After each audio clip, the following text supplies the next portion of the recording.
오늘 우리에게 주시는 하나님의 말씀은 에베소서 1장 2절 말씀입니다. 에베소서 1장 2절 말씀 함께 읽겠습니다. 하나님 우리 아버지와 주 예수 그리스도로부터 은혜와 평강이 너희에게 있을지어다. 아멘.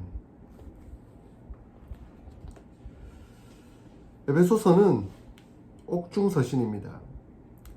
감옥에 갇힌 상태에서 쓴 편지라는 의미입니다. 그런데 바울은 감옥에 갇힌 상태에서 은혜와 평안을 전합니다.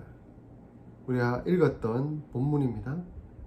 하나님 우리 아버지와 주 예수 그리스도로부터 은혜와 평강이 너희에게 있을지어다.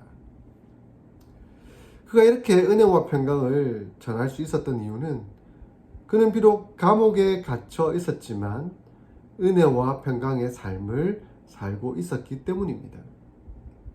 그가 감옥에 갇힌 상태임에도 불구하고 은혜와 평강의 삶을 살고 또한 전할 수 있었던 이유는 무엇일까요? 사실 그 은혜와 평강의 삶이 지금 내가 어디에 있느냐, 얼마를 가졌느냐에 달려있는 것은 결코 아닙니다. 왜냐하면 사도 바울을 봐서 그렇습니다. 사도 바울은 지금 감옥에 갇혀 있고 또 가진 것이 없는 형편에 있습니다. 그럼에도 불구하고 그는 은혜와 평강을 살고 있었고 또한 전한다라고 말씀하고 있습니다. 제가 서울 옆에 그 일산에 살고 있을 때 재밌는 이야기가 있었습니다. 천당 아래에 분당이 있고 그 옆에 작은 산이 하나 있는데 그 산이 바로 일산이다 하는 말입니다. 그만큼 분당과 일산은 살기 좋은 곳이라는 의미일 것입니다. 그렇다고 한다면 한국에서 소위 좋은 곳이라고 알려져 있는 강남, 분당, 일산에 사시는 분들이 가장 행복하고 또 평강을 누리는 삶을 살고 있을까요? 그렇지만은 않은 것 같습니다. 아무리 좋은 곳에 살고 있다 할지라도 지옥을 살 수가 있습니다. 저는 어떤 한 분을 봅니다. 그곳에 살고 또 돈도 넉넉하게 있다라고 알고 있는데 더 큰 건물 하나 사고 팔아 차익을 남겨보려고 여러 사람과 거래하다가 그렇게 애를 쓰다가 소송에 휘말려서 평생을 법원에 드나들며 감옥에 가기도 하고 스트레스로 건강을 잃어버린 채 고통 속에 살아가는 그러한 모습을 보고 있다는 것이죠. 결코 좋은 곳에 사는 것, 그리고 많이 가진 것, 그것이 은혜와 평강을 의미하지 않는다는 것을 고스란히 보여주고 있습니다. 은혜라는 말은 분에 넘치는 하나님의 호의라는 말입니다. 하나님의 자비를 통해서만 하나님의 용납하심을 받을 수가 있습니다. R.P.C. 헨슨이라는 분이 은혜를 이렇게 정의했습니다. 은혜는 아낌없이 아무 공로도 요구하지 않으면서 예기치 않게 베푸시는 하나님의 사랑과 그 사랑에서 흘러나오는 모든 유익과 기쁨, 위로를 뜻한다 라고 설명했습니다. 참 이해가 됩니다.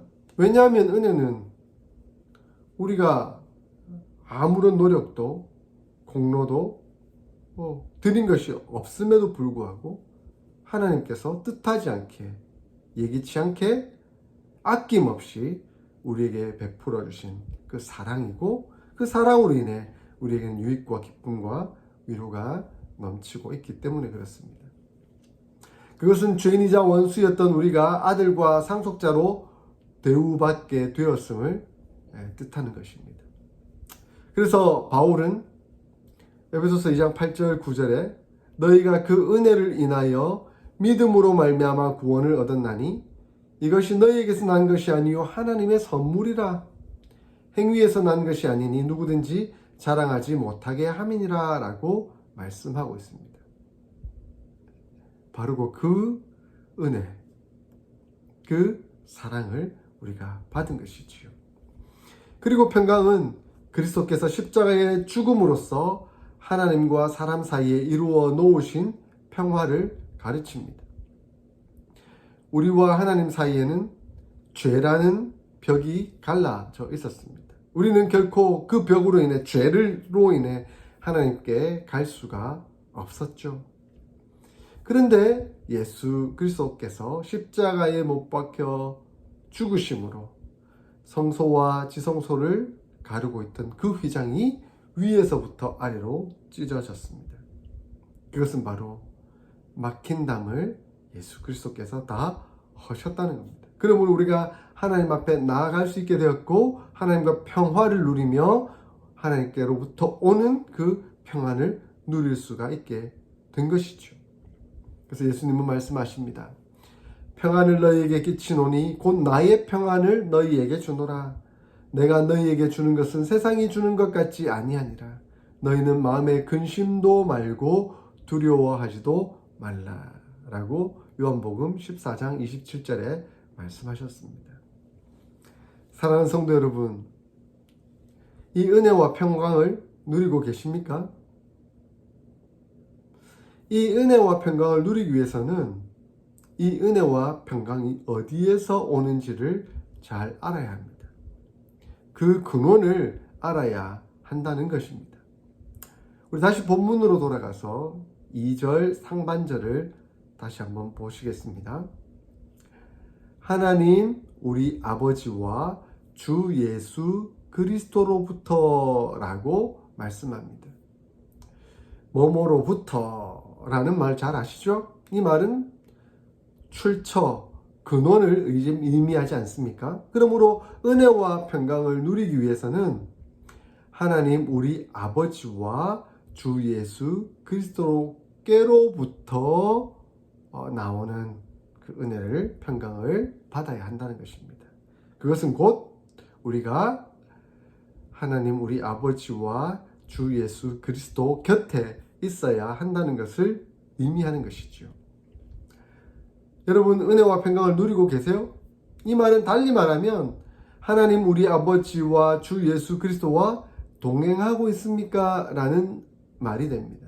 더 나아가서 성부 하나님, 성자 예수님, 성령 하나님과 동행하는 것을 의미합니다. 곧 삼위 하나님과 동행하고 있느냐 하는 질문이 되는 것이죠. 그러면 우리가 은혜와 평강을 누리고자 한다면 하나님이 우리 아버지가 되시는가, 예수님이 우리의 진정한 주인님이 되시는가 하는 그 말씀을 기억하고 그것에 순종하고 있느냐 하는 질문이 됩니다.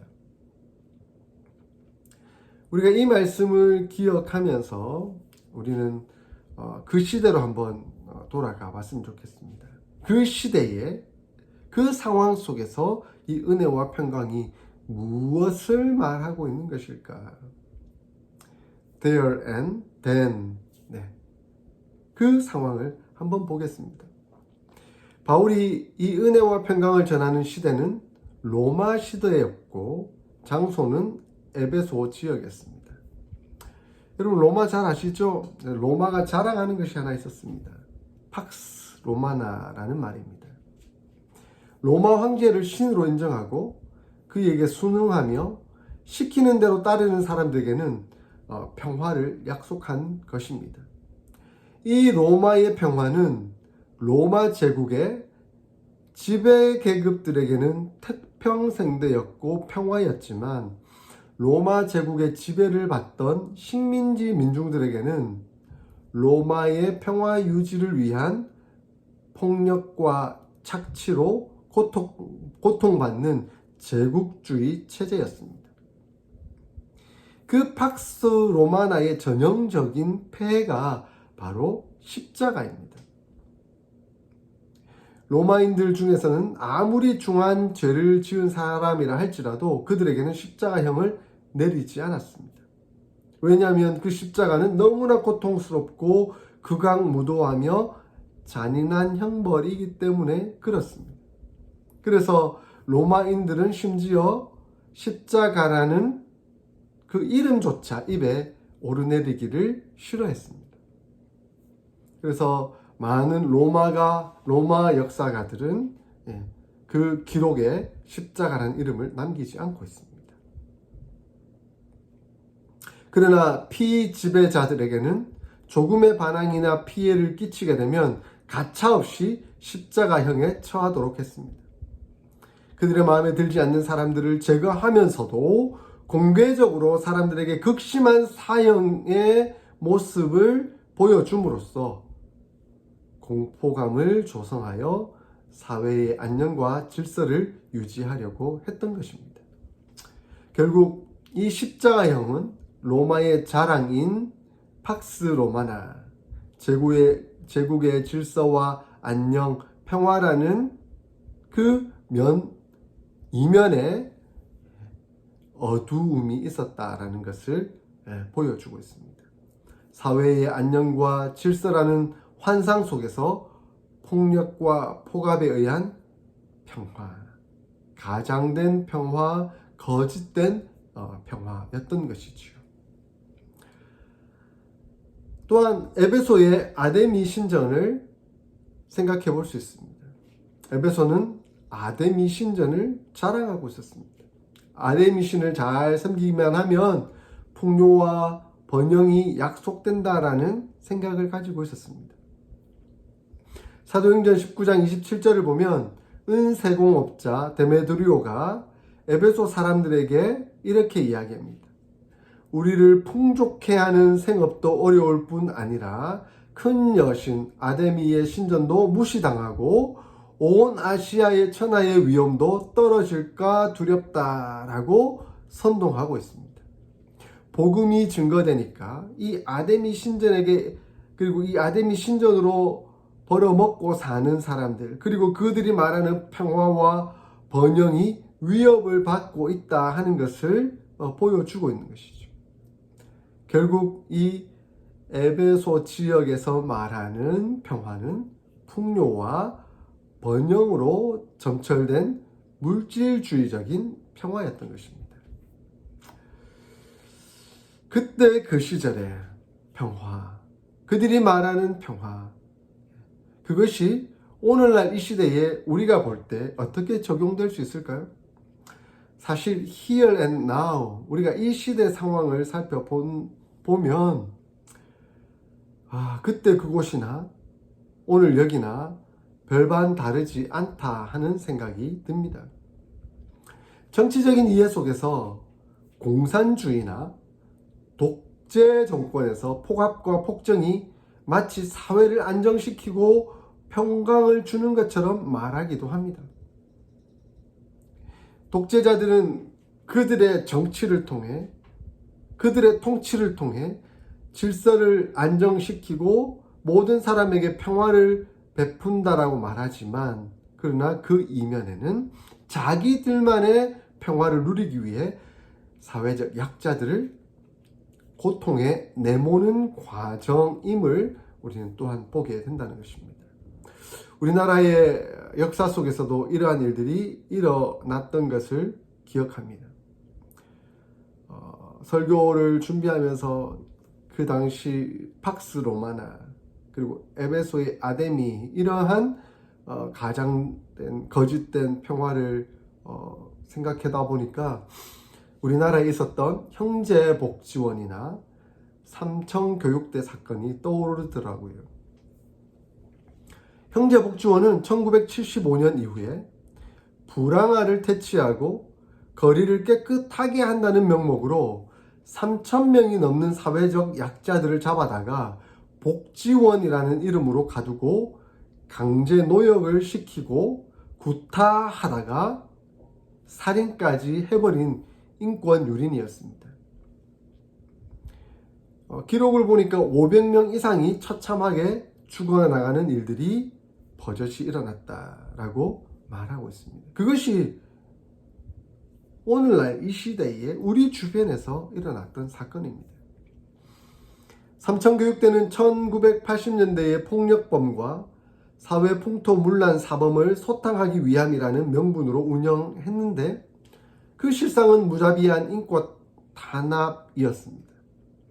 다수의 평범한 사람들, 우리의 아버지들, 직장인, 학생들이 잡혀가서 어떠한 변호할 권리도 받지 못한 채 고통당했습니다. 1988년 국회의 국방부 국정감사의 발표에 의하면 삼천교육대의 현장에서 사망한 사람만 52명이었고 후유증으로 인한 사망자가 397명이었으며 그것으로 인해 정신장애와 상해를 얻은 사람이 2678명이었다라고 보고하고 있습니다. 보고된 내용만 그렇습니다. 정치가 평안이라는 명목으로 얼마나 많은 인권 유린을 자행하고 있는지를 보여주고 있습니다. 이것은 결국 팍스 로마나처럼 그들만의 평화, 가진 자, 권력자들의 거짓된 평안이 될 뿐이었습니다. 우리는 이 시대를 잘 파악하면서 잘못된 평안, 거짓된 평화를 분별할 수 있어야 할 것입니다. 뿐만 아니라 오늘날 자본주의나 물질 만연의 사회에서 풍요와 번영이 평강을 주는 것처럼 말합니다. 그렇게 돈이 최고라고 여기며 수단과 방법을 가리지 않고 돈을 버는 것에만 집중하며 거기에 만족을 얻으려고 합니다. 다른 사람과 더불어 살아가는 것에 대해서는 관심이 없고 다만 자기만 잘 먹고 잘 살며 많이 가지면 된다라고 하는 그런 사고를 가진 시대가 되어버리고 말았습니다. 요즘 젊은이들 사이에서 이렇게 인사하더라고요. 적게 일하고 돈은 많이 버세요. 적게 일하고 돈은 많이 버세요. 모든 사람들이 그렇게 얘기하는 것이죠. 그러나 누군가 적게 일하고 돈을 많이 벌려고 하면 누군가는 그것으로 인해 고통당하고 어려움을 겪을 수밖에 없습니다. 그러다 보니 투기가 판을 치고 불법으로 돈을 벌면서도 불법이 아닌 것처럼, 그러니까 법을 잘 아는 똑똑하고 가진 자들이 그것을 이용해버리고 그러므로 빈부의 격차가 더 벌어지는 상황이 생기게 됩니다. 집을 가진 사람들은 더 많은 집을 가지고 그것마저도 가격을 더욱 올려버려서 없는 사람은 결국 평생 집을 갖지 못하도록 하는 구조를 만들어버리고 말았습니다. 그렇게 해서 많이 가졌으면 그들이 평화를 누리고 평안하다라고 말을 할 줄 알았는데 그마저도 자기가 사는 그 집값이 떨어질까봐 전전긍긍하며 평안을 잃어버린 모습을 보게 되니까 그마저도 평강이 없구나 하는 것을 깨닫게 됩니다. 그러므로 우리는 우리 주변 사회를 돌아보면서 잘 알 수 있듯이 돈에서 부에서 평강이 오는 것이 아니라는 것을 기억해야 합니다. 결국 정치에서도 경제에서도 우리에게 평안을 줄 수 없다 하는 것을 확인하게 됩니다. 우리는 기억해야 합니다. 은혜와 평강은 하나님 우리 아버지와 우리 주 예수 그리스도로부터 온다는 것을 늘 명심해야겠습니다.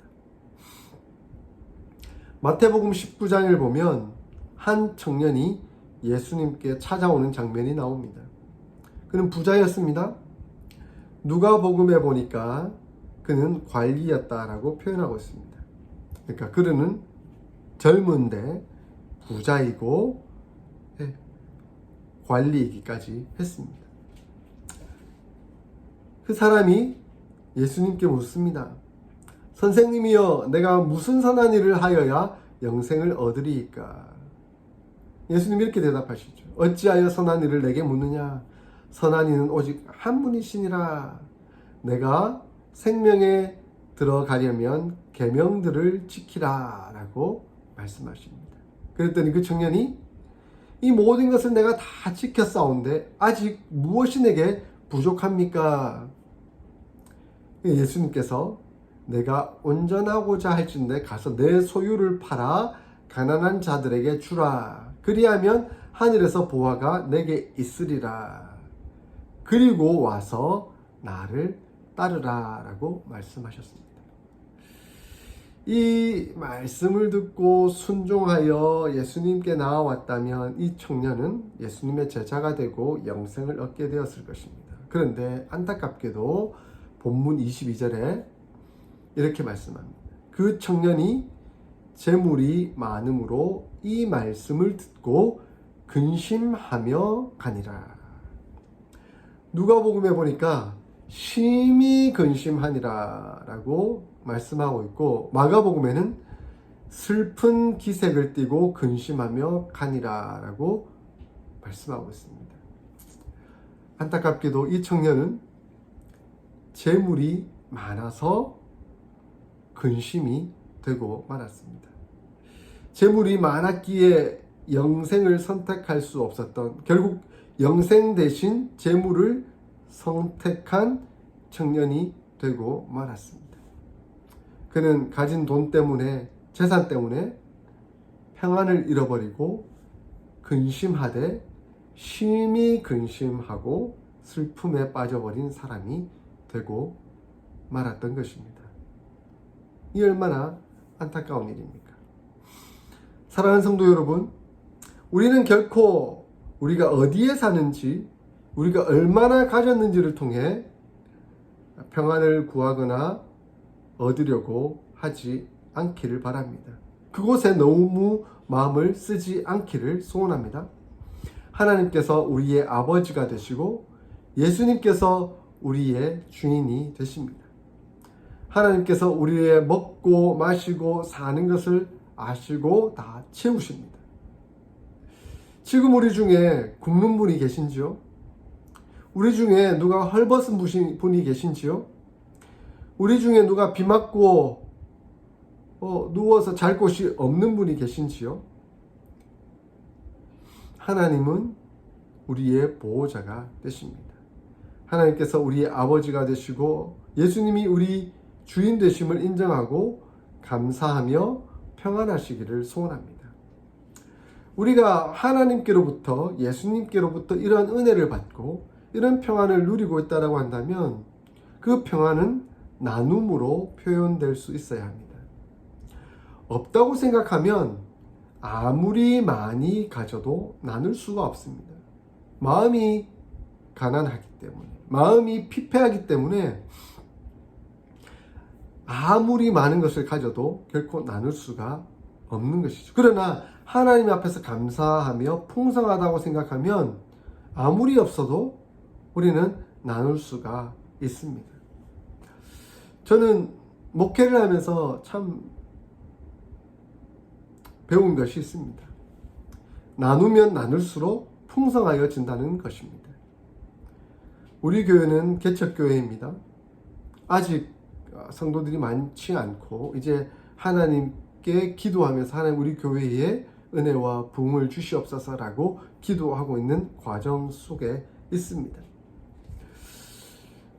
제가 청빙을 요청하셨을 때 제가 수락했던 것은 하나님께서 내 인생을 책임져 주시고 하나님께서 우리 가정을 선히 인도하실 것이며 우리 교회를 세우실 것이라는 믿음이 있었기 때문에 그렇습니다. 지금 교회의 형편상 또 제가 이곳에서 사역을 하고 있는 과정 속에서 목장 모임을 한다는 것은 사실 쉬운 일이 아닐 것입니다. 목장 모임을 한다는 것은 사람들을 초대하고 그분들에게 음식을 대접하는 일이기에 준비하는 비용이 많이 듭니다. 우리 교회 형편과 상황을 생각한다고 한다면 이것을 한다는 것은 쉬운 일이 아니죠. 감당할 수 없는 일이죠. 그럼에도 불구하고 매주 그렇게 할 수 있는 것은 이 식사를 통해서 성도들이 교제할 수 있을 뿐만 아니라 믿지 않는 분들을 초대해서 섬기며 전도할 수 있는 기회를 얻을 수 있기 때문입니다. 그리고 제가 우리 가족이 나눌 수 있는 축복의 통로이기 때문에 그렇습니다. 이러한 축복의 통로를 통해 하나님은 또한 채우시는 은혜가 있습니다. 그 채우시는 통로가 되는 줄 믿기 때문에 순종함으로 이 모임을 감당할 수 있는 것입니다. 하나님께서는 여러분들을 세우셔서 저희를 먹이시도록 도우시는 것을 경험하고 있습니다. 제가 주중에 제 은행 계좌를 확인하다가 깜짝 놀랐습니다. 용인에서 목회하시는 어느 한 목사님께서 새벽 기도하다가 제가 떠오르더라는 겁니다. 기도하는 중에 우리 손영호 목사님이 목장을 하시는데 손 목사님을 위해서 기도해 주어야 되겠다라고 하는 마음의 감동이 생기셨습니다. 그리고 개척교회의 어려운 형편임에도 불구하고 목장 모임을 하시니 이 목장 모임은 밥을 먹이는 일이라 재정적으로 어려우시겠다라는 마음이 들어서 그 밥 먹는 일에 보태라고 후원금을 보내어 주셨습니다. 제가 감사 인사를 드렸더니 목장 모임에 잘 써달라고 말씀하셨습니다.